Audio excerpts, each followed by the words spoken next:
여러분 안녕하십니까, 진성호입니다. 문재인 정권 5년 동안 대한민국에 침투한 간첩들은 정말 활개를 치고 다녔던 것 같습니다. 윤석열 정부가 들어선 뒤 간첩단 사건이 속속 터지고 있습니다. 물론 대법원 판결이 날 때까지는 무죄 추정의 원칙이 있습니다. 그러나 간첩단 혐의를 받는 조직원들이 대거 붙잡히고 있습니다. 구속된 사람들도 많습니다. 이들은 뭐 민노총 간부도 있고 뭐 여기저기 굉장히 많습니다. 그런데 서울중앙지검이 이 창원, 경남 창원의 이른바 자주통일민중전이 자통 조직원들의 공소장을 법원에 냈는데 이걸 조선일보가 단독 보도하기 시작했습니다. 그런데 이 공소장을 보면 정말 간첩단 혐의를 받는 이들, 뭐 줄여서 간첩단이라고 하겠습니다.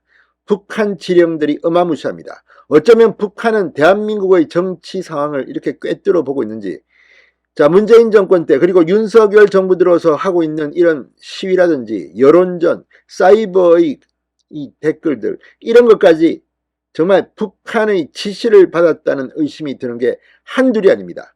굉장히 구체적입니다. 특히 사법부를 움직이려고 했다는 것이 눈길일 겁니다. 지금 법원의 판단에 대해서 많은 국민들은 의아해하고 있습니다. 이게 판사인지 정치꾼인지. 그런데 거기에는 북한 간첩단 지령이 있는 게 아닌가 의심이 됩니다. 또 노무현 재단 민노총을 활용해서 조선일보 폐간 여론을 조성하라. 무슨 보수 유튜브에 들어가서 어떻게 해라. 상당히 구체적입니다. 이런 것들이 실제로 실현된 것으로 보입니다. 진성호의 융단 폭격 시작합니다. 간첩들을 융단 폭격합니다. 방송에 앞서 아직 진성호 방송에 구독자가 아니신 분은 붉은색 구독 버튼 눌러주십시오. 더 좋은 방송으로 보답하겠습니다. 이제 국정원이 움직이고 있습니다. 검찰과 경찰이 움직이고 있습니다. 간첩들 죽었다고 복창해야 될 겁니다. 5년 동안 활개를 치고 다녔는지 모르지만 지금 붙잡아서 문재인 정권 때 이들이 했던 행적들을 공소장에 담았는데 정말 입이 벌어집니다. 어쩌면 이렇게 대한민국 진보 좌파 진영과 북한이 호흡을 맞췄나 이런 생각까지 들 정도입니다.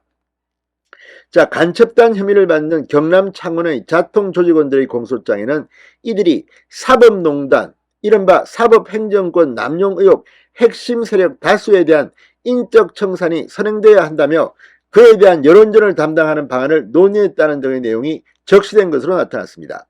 검찰은 지난 15일 자통총책 황모씨, 조직원 성모씨 등 4명을 국가보안법 위반 및 범죄단체 활동 혐의로 구속 기소한 바 있습니다. 그 공소장을 조선일보가 소개했습니다. 야, 이건 뭐 북한 지령이 다 꿰뚫고 있는 것 같습니다.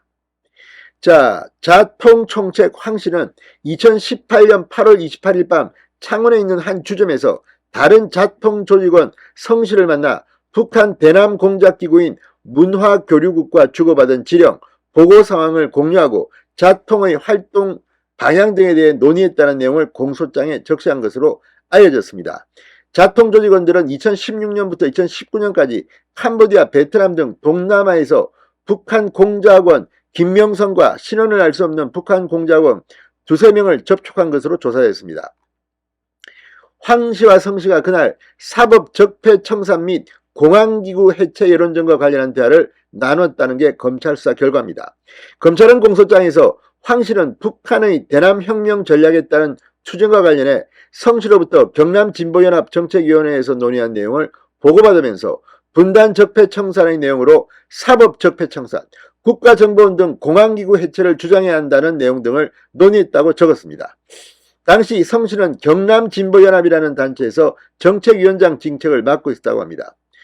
검찰은 황 씨는 사법농단 핵심 세력 다수가 현재 고등법원 부장판사로 있으니 그 인적 청산이 선행돼야 하며 국군 기무사령부 등의 해체와 국보법 철폐도 지속적으로 추진해야 한다. 이런 내용을 논의했다.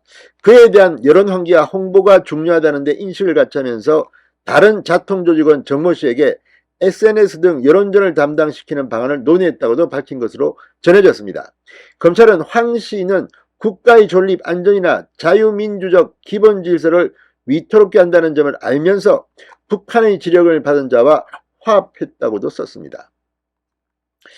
자, 근데 지금 이 자통 조직원이 사법농단, 인적 청산 이거를 이야기했을 때는 2018년 8월입니다. 그때는 양승태 전 대법원장 시절 법원행정처의 이른바 사법행정권 남용 의혹에 대한 법원조사와 검찰 수사가 이루어지던 시기입니다. 김명수 대법원장은 2017년 9월 취임 이후부터 양승태 전 대법원장 그리고 그 대법원의 상고법원 도입 로비, 재판 거래, 법관 블랙리스트 등 의혹을 포함한 사법행정권 남용 의혹을 조사한다면서 판사들을 상대로 대규모 적폐 청산 작업을 벌였습니다. 묘하게 일치합니다. 간첩단이 여기에 사법부까지 좌지우지하는 여론전을 획책했다는 것이 북한 지령으로 드러난 셈입니다. 이 과정에서 100명 넘는 판사가 검찰 조사를 받았고 판사 수십 명이 징계를 당했습니다. 실제로 상당수가 사표를 내고 법원을 떠나게 됐습니다. 이들은 진보 좌파 성향의 판사들은 아닐 겁니다. Maybe. 그렇다면 간첩단의 공작은 어느 정도 성공한 것일까요? 자, 추후 이 의혹으로 재판에 넘겨진 전 현직 법관은 모두 14명입니다. 그중 6명이 대법원에서 무죄가 확정됐습니다. 양승태 전 대법원장 등 4명은 아직 1심이 끝나지 않았고 판사 2명은 2심까지 무죄가 선고된 상태입니다. 나머지 2명의 전직 판사는 2심에서 유죄가 선고돼 상고심이 진행 중입니다.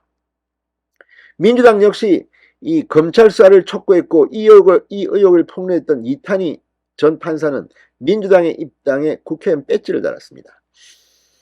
자, 한 법조인은 북한의 지령을 받은 자통 조직원들이 대한민국 사법부에 대한 여론전까지 관여했던 정황이 드러난 셈이라고 조선일보에 말했습니다. 자, 아무튼 지금 판사, 문재인 정권 5년 동안 사법부만큼 불신을 많이 받게 된 조직도 있을까 싶을 때가 많습니다. 자, 그리고 이들은 또 조선일보 폐간운동 동료 지령문도 받았다고 합니다. 여기에는 노무현재단 민노총을 활용하라 구체적인 지시사항이 담긴 것으로 전해졌습니다.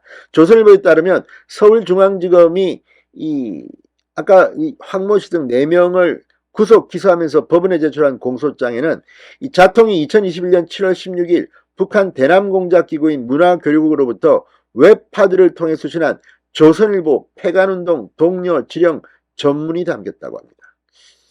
뭐 유튜브도 구체적으로 찍어가지고 뭐 공작을 명했다는데 아무튼 대한민국이 지난 5년 동안 북한 간첩단에 의해서 놀아난 것은 아닌지 이제 정상을 찾아야 될 것으로 봅니다.